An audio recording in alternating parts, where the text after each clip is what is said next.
I want to begin by thanking everybody for being here. In particular, I want to thank State Representative Tom Craddock from Midland, as well as State Representative Brooks Landgraf from Odessa and other parts.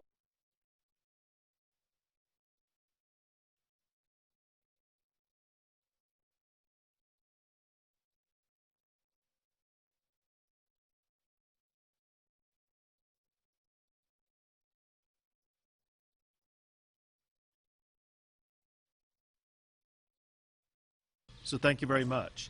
And also I want to thank our host here today at CUD Energy Services. We have Clint Walker as well as Danny Posada here and some others. But thank you guys for sitting up here with me, as well as Travis Stice, the CEO of Diamondback Energy. And they, as well as every person around this table, provided me input about challenges they face and needs they have from the state of Texas as we move forward into this legislative session in our efforts to make Texas a more prosperous state.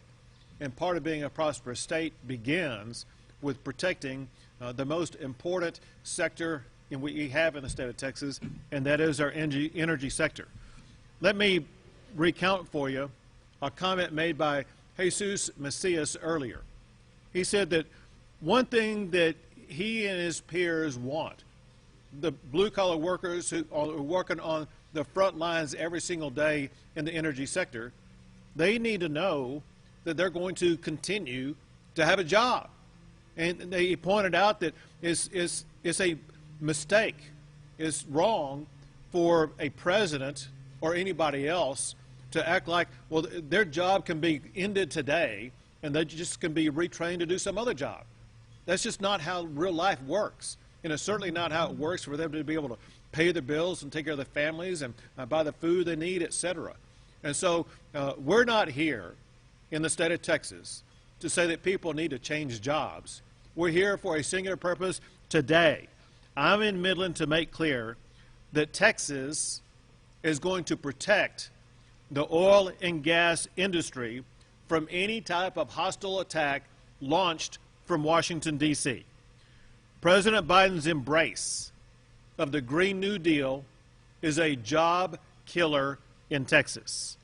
It also takes a wrecking ball to the energy independence that Texas has been able to provide to the United States of America. And Texas is not going to stand idly by and watch the Biden administration kill jobs in Midland, in Odessa, or any other place across the entire region. Now, the way we're going to respond to this is multifold. One thing that we are going to be doing is exactly what I did when I was the Attorney General of Texas and Barack Obama was the President of the United States, when President Obama was lodging challenge after challenge after challenge to the energy sector. When I was the Attorney General of Texas, I filed 31 lawsuits against the Obama administration, most of which were against actions taken by the Obama administration EPA. Texas will continue with that litigation strategy to fight back against any efforts by the Biden administration that threaten either the energy sector in general or jobs in the energy sector in particular in the state of Texas. And we will continue with that, but I have something today that is going to aid that process. I have with me an executive order that I'm about to sign that will direct every state agency to use all lawful powers and tools to challenge any federal action that threatens the strength, the vitality, or the independence of the energy industry in Texas. I'll show it to you, and then I'm going to read a couple of paragraphs from it and then sign it here today. Here's the executive order. And a couple of paragraphs says this: whereas the energy industry is vital to economic growth in the state of Texas, fueling prosperity for all Texans by creating jobs and expanding trade. Whereas hundreds of thousands of Texans are employed in the energy industry. Whereas billions of dollars in taxes and royalties flow to the state of Texas every year thanks to the hard work and innovation of the energy industry, helping to pay for schools, roads, and other services. And whereas continued success of Texas's energy industry will aid our smooth recovery from COVID-19, both here and across the country, because Texas is the economic engine of America and source of its energy security.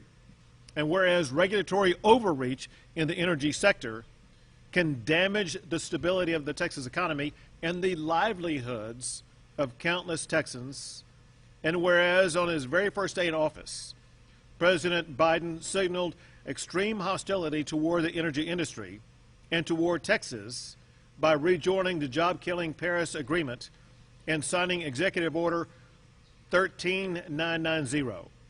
And whereas more and greater threats to the Texas energy sector seem imminent as President Biden embraces Green New Deal policies, I therefore, by the authority invested in me as governor in the Constitution and laws of the state of Texas, direct every state agency to use all lawful powers and tools to challenge any federal action that threatens the continued strength, vitality, and independence of the energy industry. Each state agency should work to identify potential litigation, notice and comment opportunities, and any other means of preventing federal overreach within the law. And when they do that, that will arm Texas to be prepared to fight back.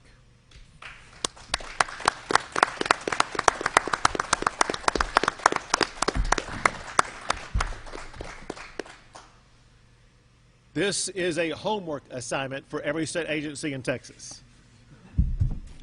But listen, that's just one approach. Let me mention something else that I was prepared for before I got here. But during the course of our roundtable discussion, this very issue was raised as one of the issues that they are urging the state of Texas to address. Because the issue is this: it's not just the federal government that is threatening the energy sector.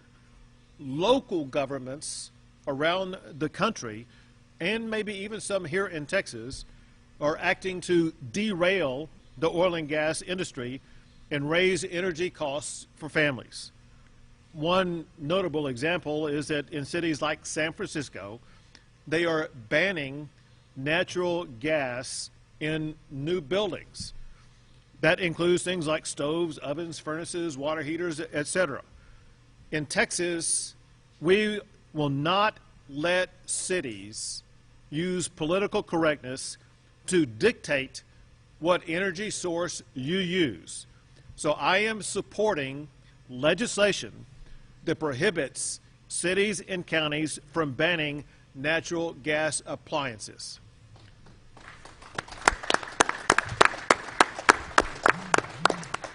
There were some other things that were discussed around the table today, and I'm going to mention several of them that are very important. One was the importance of not double regulating the industry. People need to understand that regulations cost money, and the more regulations there are, the higher your energy cost is going to be. And there are regulations coming from the federal government that would need to be fought back against. The last thing that the energy sector needs is to have additional regulations either from the state level or the local level. So it's more than just doubling. It could be the tripling or quadrupling of regulations that just make it impossible for a particular industry to operate. And I want everybody around this table to know that we will be fighting back against any doubling or tripling of regulations. In fact, my goal is to go back to Austin, Texas, and find ways to cut regulations to make it easier for the oil and gas industry to do business in Texas. Another point that was made repeatedly is something that I knew about before I got here today, and that is there are unique needs to this region to better improve roadways, transportation ways, and highways, etc. You look at what's behind me. This is an enormous, you call it a vehicle or rig? Clint, what do you call that? That's a piece of equipment. Well, it's more than a piece of equipment. Anyway, this goes on the roadway, right? Yes, sir. Well, and there's the truck for it. So this takes a high quality level of road to make sure it's going to be able to navigate the roadway to get to where it needs to be. And the Texas Department of Transportation is working with leaders in the Midland, Odessa areas to make sure that they're going to have the transportation infrastructure they need, not only to help big rigs like this get to where they need to be, but to help moms and dads and families be able to traverse the area in very safe ways. Also,